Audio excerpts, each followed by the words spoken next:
Қайырлы күн, менің сүйікті көрермендерім. Сіздермен бірге мен Малика.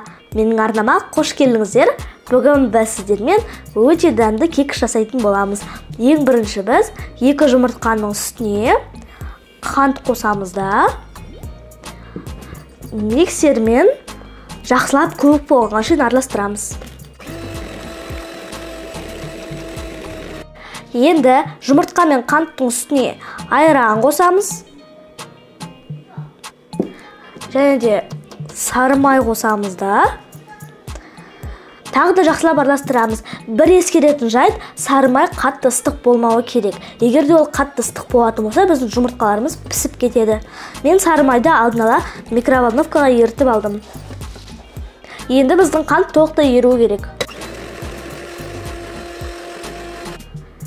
Мінекей қанты ерігенше жақсылап араластырып алдым. Енді оның үстіне шым тұз бен сода қосамыз. Және де кукурузный крахмал қосамыз.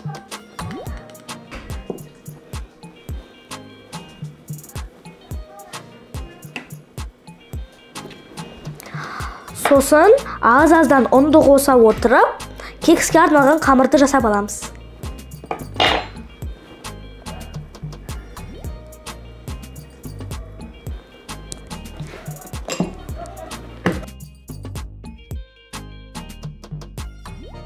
Достар, біздің кекске арналған қамырымыз дайын. Енді оларды формаларға жайғастырайық. Менде осындай темір формалар. Егер де сіздерде силиконды формалар болатын болса, соған да істей берсеңіздер болады, бірақ оны майлаудың керегі жоқ. Енді оларды кекстің қамырымен толтырайық.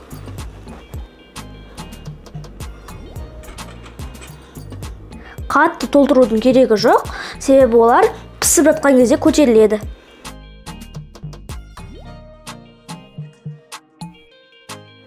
Енді біз кекстерімізді 180 градуста қызып тұрған пеште 30 минуттай пісіреміз.